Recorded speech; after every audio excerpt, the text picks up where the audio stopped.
Naquele tempo, Jesus, cheio do Espírito Santo, voltou do Jordão e no deserto ele era guiado pelo Espírito. Ali foi tentado pelo diabo durante 40 dias. Não comeu nada naqueles dias e depois disso sentiu fome. O diabo disse então a Jesus: se és filho de Deus, manda que esta pedra se mude em pão. Jesus respondeu: a Escritura diz: não só de pão vive o homem. O diabo levou Jesus para o alto, mostrou-lhe por um instante todos os reinos do mundo e lhe disse: eu te darei todo este poder e toda a sua glória, porque tudo isso foi igualmente entregue a mim e posso dá-lo a quem eu quiser. Portanto, se te prostrares diante de mim em adoração, isso tudo será teu. Jesus respondeu: a Escritura diz: adorarás o Senhor teu Deus e só a Ele servirás. Depois o diabo levou Jesus a Jerusalém, colocou sobre a parte mais alta do templo e lhe disse: se és filho de Deus, atira-te daqui abaixo, porque a Escritura diz: Deus ordenará aos seus anjos a teu respeito que te guardem com cuidado, e mais ainda, eles te levarão nas mãos, para que não tropeces em alguma pedra. Jesus, porém, respondeu: a Escritura diz: não tentarás o Senhor teu Deus. Terminada toda a tentação, o diabo afastou-se de Jesus para retornar no tempo oportuno. Palavra da salvação. Caríssimos irmãos e irmãs, permitam-me uma breve reflexão nesse que é o primeiro domingo do tempo quaresmal. A quaresma é sempre muito rica em possibilidades de reflexão. Os textos são escolhidos a dedo a fim de que nos possam ajudar no nosso crescimento, no nosso discernimento e na aplicação deles e da sua respectiva mensagem às nossas vidas do ponto de vista muito prático, muito concreto. Porque a Bíblia foi feita para isso. A gente não lê a Bíblia para entender de Bíblia. E é a gente que o faça.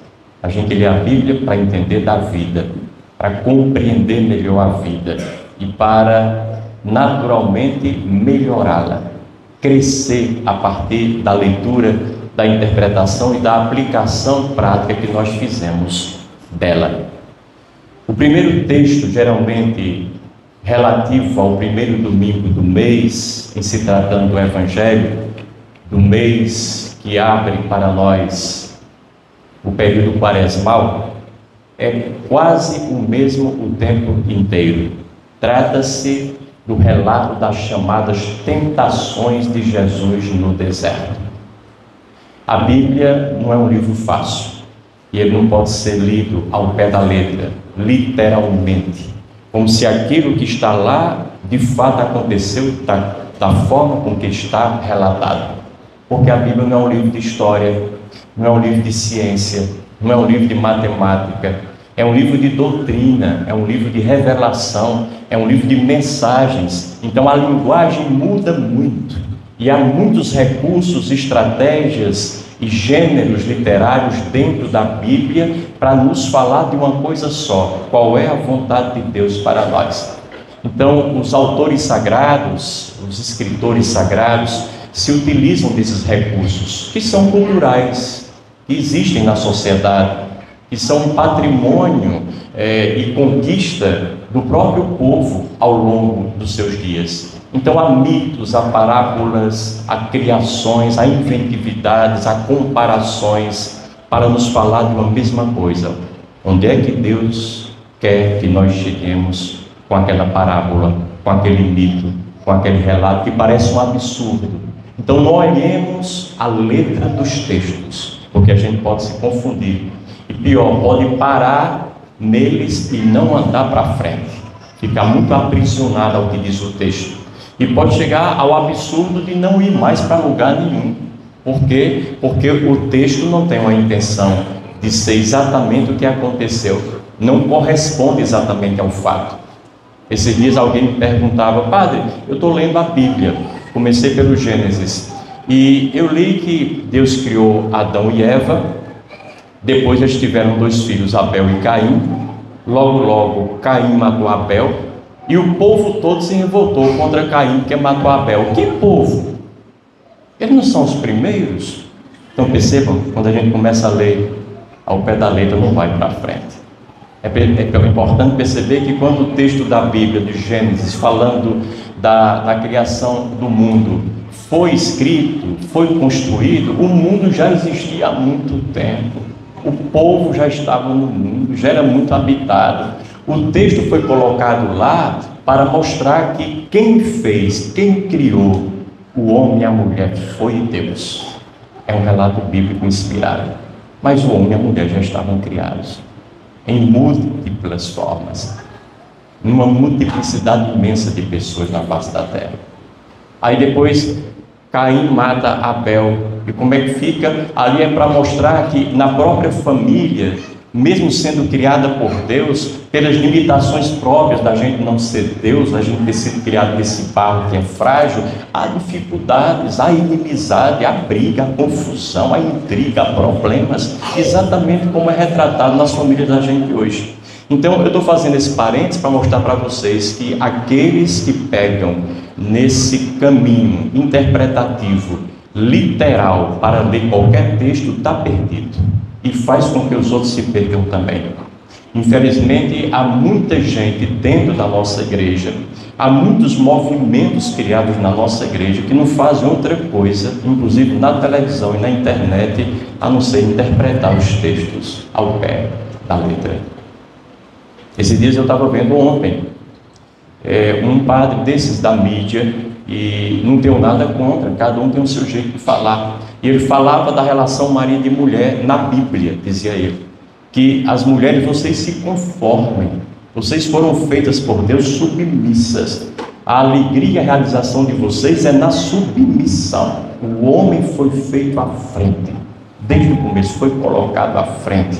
Então o homem, a alegria e a satisfação dele é liderar, inclusive liderar a mulher, liderar os filhos, liderar a casa, liderar tudo aquilo que está nas mãos dele. Agora vocês têm que ser lideradas. Eu fiquei ouvindo e me lembrando de algumas empresas, de amigos que eu conheci na Europa, onde a liderança estava nas mãos dos homens e a empresa estava de mal a pior, numa decadência terrível. Ele resolveu colocar na mão de uma mulher e a empresa cresceu de vento em popa. Eu disse: esse padre está no mínimo equivocado, ou deve conversar com esses meus amigos. Para mostrar para vocês que quando você se prende à letra, você emperra e emperra a vida dos outros. Porque essa mensagem de dizer que a mulher é inferior e deve contentar-se e alegrar-se com a sua condição de inferioridade e submissão é uma escravidão para as mulheres. Elas já não suportam mais ouvir uma coisa dessas.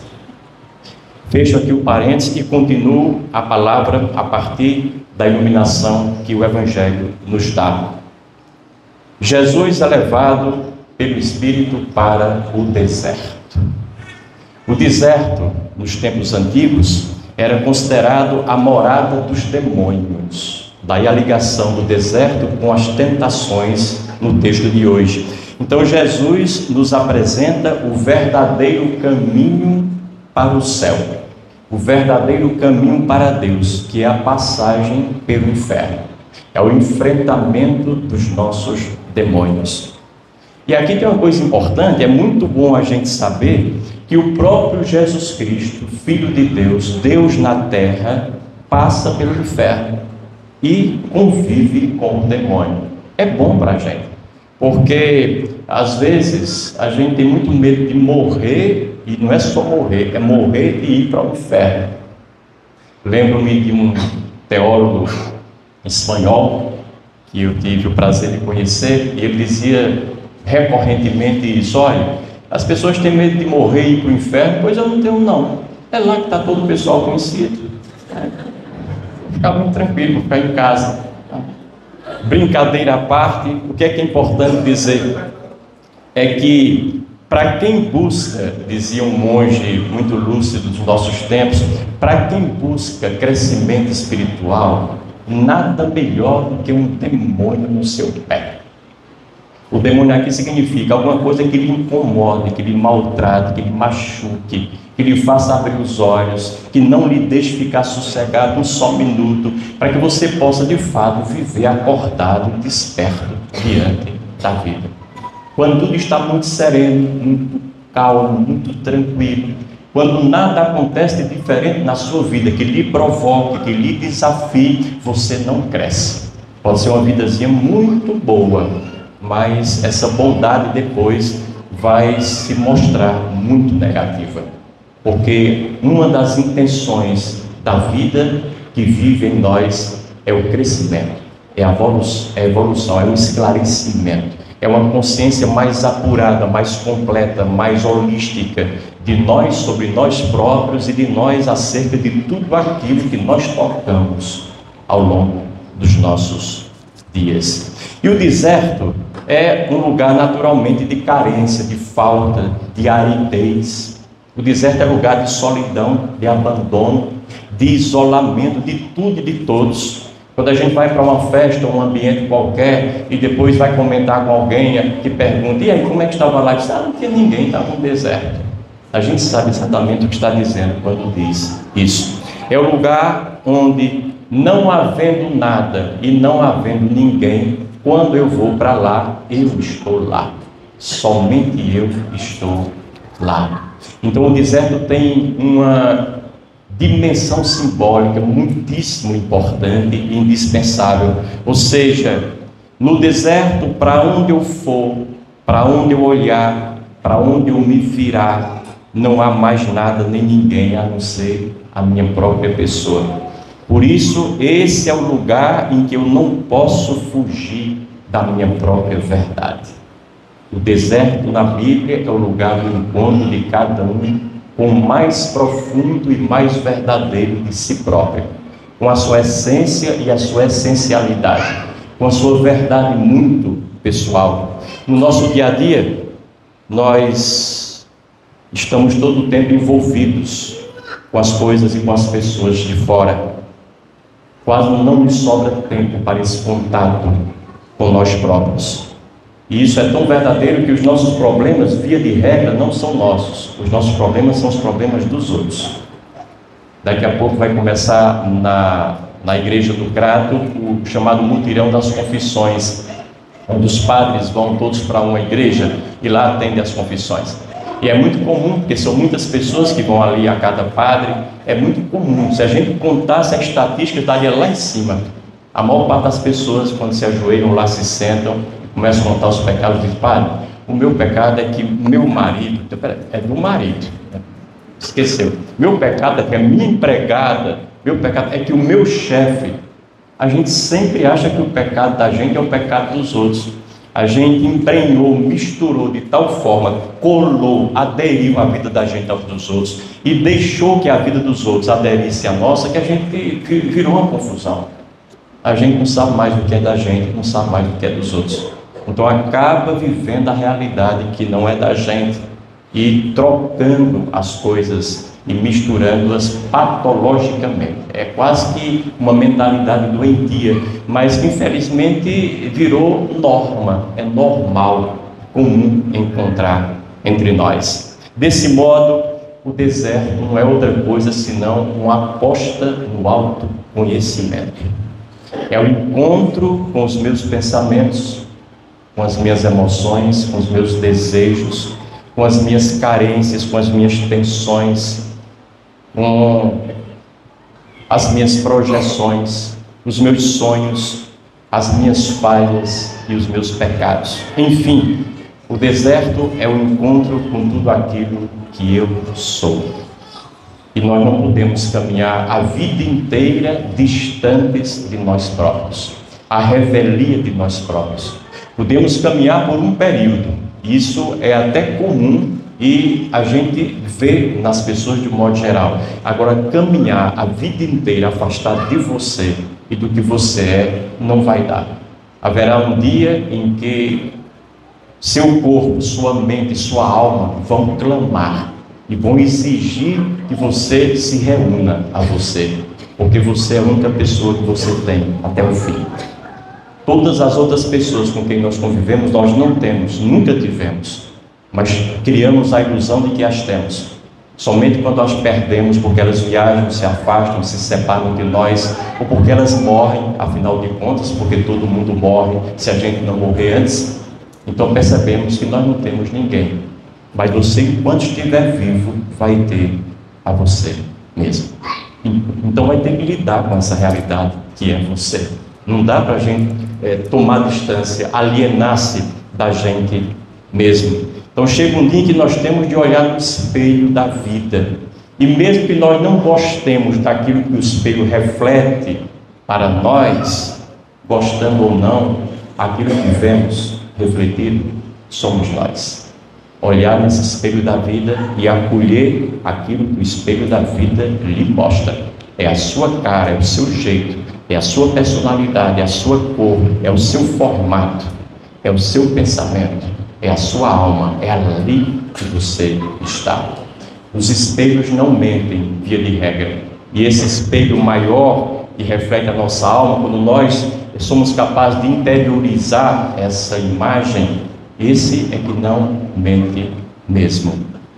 Meu pai contava a história daquele padre que recebeu uma senhora para se confessar, e ela disse: padre, eu venho aqui me confessar porque todas as vezes que eu me olho no espelho, padre, eu me acho muito bonita. Isso é pecado, não é, padre? Disse, não, é só um engano. Então tem gente que gosta de se enganar, não é verdade?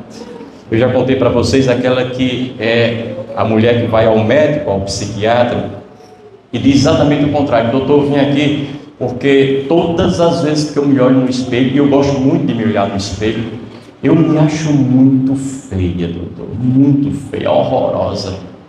Doutor, o que é que eu tenho? Ele diz: bom, problema de vista a senhora não tem. É bom a gente acolher aquilo que o espelho revela para nós, seja a nossa beleza, seja a nossa feiura, mas somos nós que estamos refletidos lá. E se quisermos alterar alguma coisa nessa imagem, só podemos alterá-la a partir do acolhimento absoluto que nós fazemos dela. Afora isso, não há nenhuma hipótese, nenhuma possibilidade. Depois, o texto também nos indica, e isso é algo muito importante, que nesse caminho do autoconhecimento é extremamente necessário e positivo o deserto em nossas vidas. Porque à medida em que nós nos conhecemos de verdade, nós deixamos de julgar os outros, que é um dos maiores pecados que todos nós cometemos, é julgar as pessoas.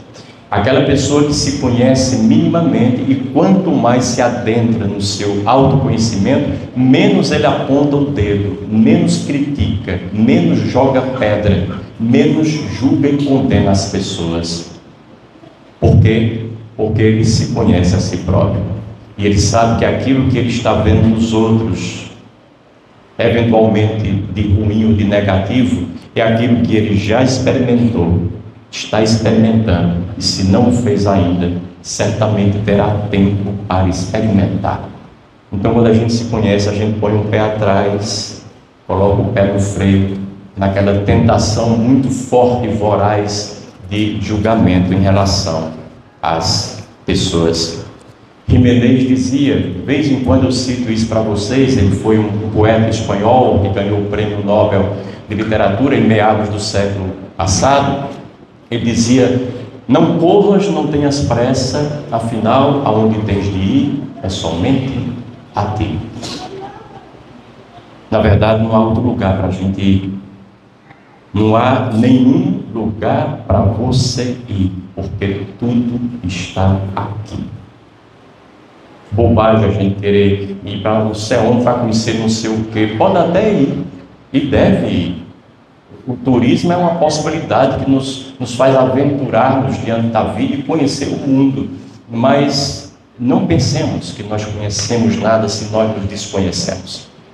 Se nós levamos qualquer coisa de fora, se nós não levamos antes qualquer coisa de dentro para oferecer ao que está fora. Tudo está aqui. Depois, o deserto é também um tempo oportuno de preparação, é uma oportunidade para se adquirir competência para a vida. Quem não tem competência, meu pai dizia, não se estabelece. Falava isso em relação aos comerciantes. Por que é que aquela bodega abriu-se e fechou? Porque o sujeito não era competente para tocar aquele negócio. Por que é que aquele outro começou um criatório de gado, de ovelhas e falhou? Porque não tinha competência para o negócio. Quem não tem competência não vai se estabelecer. Vai começar, pode ter um bom arranco, mas não vai perseverar. Logo, o fracasso já está diante daquela pessoa. Então, o próprio Jesus Cristo passou 40 dias se preparando no deserto. Diz a Escritura que 40 dias jejuou Moisés antes de subir ao Monte Sinai para receber de Deus as chamadas pedras da lei com os 10 mandamentos. 40 dias caminhou Elias para o Monte Horebe, onde lá teve uma visão do divino. 40 dias esperou Noé, depois de 40 dias de chuva, para que as águas baixassem após o dilúvio e ele retomasse a vida com aqueles animais que foram salvos dentro da famosa arca. 40 anos caminhou o povo judeu para alcançar a terra prometida. O número 40 está sempre aí, para dizer para nós que todos nós que queremos alcançar alguma qualidade de vida, precisamos de um tempo para a preparação, de um tempo de envolvimento, involucrados na preparação para isso. Aconteceu com os grandes, Mandela, Gandhi, Teresa de Calcutá, Francisco de Assis. Mandela passou 27 anos preso e confinado. Lá foi o seu deserto, lá foi a sua quaresma. Gandhi, antes de voltar para a Índia, ele passou um tempão morando na Inglaterra, estudava direito, mas já fazia jejuns prolongadíssimos. Depois voltou preparado, cabeça boa, super inteligente, com cultura para enfrentar os desafios e levar o seu país à futura independência. Mas teve que ter preparação. Ou seja, quem não atravessa seu deserto não pode entrar na terra prometida, na terra que deseja. Em outras palavras, como dizia um grande sábio dos nossos tempos, e vocês já ouviram isso muito mais de uma vez, a felicidade nunca está ao alcance dos despreparados. Mas a pessoa preparada tem sempre possibilidade de ser feliz. Depois alguém já dizia também que sorte é quando o preparo encontra a oportunidade. E para as pessoas preparadas sempre aparecem oportunidades. Para as pessoas despreparadas sempre é um azar na vida, não está nada dando certo. Ele não está preparado, não adquiriu competência naturalmente para que as coisas dessem certo. E um monge dos nossos tempos dizia: quando o discípulo está pronto, aí o mestre aparece. Quando o funcionário está pronto, o emprego bate na porta dele. Pode ter 1000 concorrentes para uma vaga, mas o emprego vai bater na porta de quem está mais preparado. Pode demorar um pouquinho, mas essa seleção é natural. E a natureza, ela tende a preponderantemente aparecer. Ela é quem determina a caminhada das coisas e da vida. E aqui tem um aspecto que eu acho curioso, é esse diálogo que Jesus Cristo tem com o demônio. Muita intimidade, muita familiaridade, muita proximidade. O demônio faz umas perguntas, ele dá umas respostas. O demônio faz umas propostas, ele nega as propostas. O demônio faz as ponderações tentando convencê-lo e ele responde com ponderações no mesmo nível de convencimento. Há um diálogo aqui travado entre Jesus e o demônio.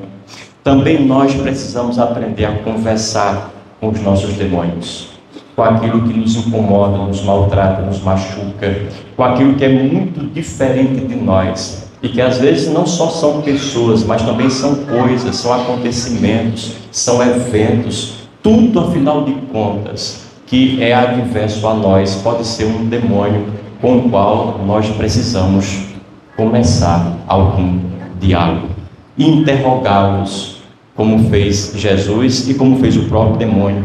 E qual é a nossa pergunta para os nossos demônios? O que é que vocês querem de mim? Isso é uma pergunta importante. O que vieram fazer na minha vida nesse exato momento do meu percurso? O que é que vocês têm para me dizer e ensinar que eu ainda não consegui aprender até hoje?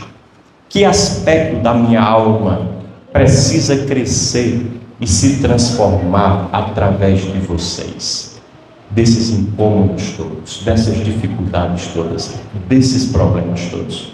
Quando a gente faz a pergunta certa, a gente obtém a resposta certa. E é por isso que é muito importante a gente lapidar a arte de fazer perguntas, porque qualquer pergunta nos vai dar qualquer resposta. Perguntas equivocadas nos levarão a respostas equivocadas. Perguntas infantis nos darão infantilidade, mas a pergunta correta nos colocará no bojo da vida e vai nos ajudar em termos das respostas que nós obteremos. Então, nesse diálogo, eu posso conhecer melhor os meus demônios, aquilo que me incomoda mais na vida, e aprender a conviver e a crescer com eles. Então, aquilo que seria uma pedra de tropeço a princípio, passa a ser uma pedra de edificação. Aquilo que poderia parecer muito negativo, agora se converte numa coisa extremamente positiva e, mais do que isso, necessária e imprescindível ao meu crescimento como ser humano. Por último, e aqui eu chamo a atenção de vocês, o episódio das tentações pode e tem tudo para não ser um fato histórico, ou seja, não aconteceu a tentação de Jesus Cristo no deserto conforme está escrito. Lembrem-se das observações que eu lhes fiz no começo da celebração, para a gente nunca pegar nada ao pé da letra. Esse texto também a gente não pode pegar ao pé da letra. Isso é a opinião de muitos e abalizados exegetas. Essa é uma narrativa teológica, quer passar uma mensagem para nós, revelar uma verdade, dar uma lição de vida. Por exemplo, os 40 dias no deserto servem para ligar um fato a outros fatos que tem 40 no meio, na mesma história do povo de Deus, como lhes falei agora há pouco. A figura do tentador, essa figura do tentador, do demônio falando com Jesus Cristo, não pode ser real de maneira alguma. Jesus é levado por ele pega na mão de Jesus, por assim dizer, e leva Jesus para um canto, depois leva para outro, depois puxa e leva para outro. Que história é essa? O demônio conduzindo Deus, fazendo de gato e sapato o próprio Deus? Naturalmente não existe, e não é compatível com a visão absoluta que nós temos de Deus, de forma alguma. Depois Jesus é levado a um monte de onde se vê todos os reinos do mundo. Esse monte simplesmente não existe. Que monte é esse que a gente vê o reino todo do mundo? Não existe, de forma alguma. Então vejam vocês que a gente pode ir quebrando um a um os argumentos do texto, para mostrar que o texto não tem que ser lido de forma literal, ao pé da letra, mas no sentido teológico e de mensagem que ele quer nos revelar. Portanto, as tentações dos evangelhos representam sempre as lutas que cada pessoa trava contra si mesmo, consigo próprio, e não contra um demônio que está fora de si. O demônio está dentro. É muito mais fácil, ou seria muito mais fácil, a gente lidar contra um demônio que está fora. A gente pega um cabo de vassoura que seja para atrás dele, mas lidar com um demônio que está dentro da gente não é fácil. É muito complicado, extremamente difícil, desafiador. Mas quem foi que disse que a vida é fácil? Essa dificuldade que a gente tem que naturalmente acolher, trabalhar na dimensão da busca de superação, da ultrapassagem, quando essas dificuldades naturalmente são superáveis e ultrapassáveis. Então essa é a batalha mais difícil que nós temos na vida. O demônio, portanto, é tudo aquilo que nos impede de viver a nossa vida plenamente. Repito, o demônio é tudo aquilo que nos obstaculariza na busca de uma vida plena, abundante e realizada. Então não se trata aqui, e faço essa observação da gente negar a existência do demônio. Quem somos nós para isso? Mas se ele existe, ele está no lugar dele, ele está no mundo dele, ele está na casa dele. Todos os fatos humanos atribuídos à interferência do demônio hoje são explicados naturalmente pelas ciências. Já são explicados todos pela ciência. Não tem nenhum que sobrou para a gente colocar na mão do demônio. Então a gente não está aqui negando o demônio enquanto entidade espiritual. Nem nos cabe pensar nisso ou fazer isso. Estamos aqui dizendo que os fatos concretos, palpáveis, tangíveis do nosso mundo, verificáveis e verificados pelo nosso olhar, pela nossa pesquisa, pela nossa inteligência, eles são todos fatos humanos explicados, decifrados humanamente, naturalmente, pelas ciências hoje. Então não sobra muita coisa para o demônio. Um dia eu encontrei com uma pessoa aqui em Crato, isso ainda foi no Antigo Testamento. No século passado, quando a editora Paulus publicou o meu primeiro livro de parapsicologia, Mistérios do Aquém e do Além, à luz da parapsicologia. E aí esse rapaz, muito bem intencionado, rapaz que eu conheço, que eu gosto dele, ele fazia parte desses movimentos do Crato, movimentos de igreja, movimento carismático. E ele disse: Padre Elias, o senhor lançou um livro agora, né? Eu vi na Paulus. Foi. Ele disse: é de parapsicologia, não? Eu disse: é. Ele disse: o senhor sabia que o meu líder, o líder do movimento dele, disse várias vezes para nós que parapsicologia é coisa do demônio. Disse: olha, eu respeito muito o seu líder, eu não o conheço, então não vou falar porque não o conheço a fundo. Agora, se ele falou isso, está falado. O que eu quero dizer para você, meu irmão, é que eu não posso dizer nada sobre isso, se é do demônio ou não é, porque eu não conheço o demônio de jeito nenhum. Eu não tenho a menor intimidade com o demônio, nem sei onde é que ele mora, se tem casa. Então como é que eu vou falar de uma coisa que eu não conheço? Foi uma forma meio irônica para dizer que se o demônio existe, ele não interfere em nossas vidas. Seria muito injusto um demônio interferindo em nós, entrando em nós, abusivamente, dizendo: você vai para ali, você vai para lá. Aquilo que a gente atribui ao demônio, às vezes parece mesmo coisa do demônio, e há muitos fenômenos paranormais assustadores, como se fossem pseudos possessões demoníacas. A ciência hoje, graças a Deus, explica e não só explica, trata, oferece caminhos terapêuticos, tratamento e de cura.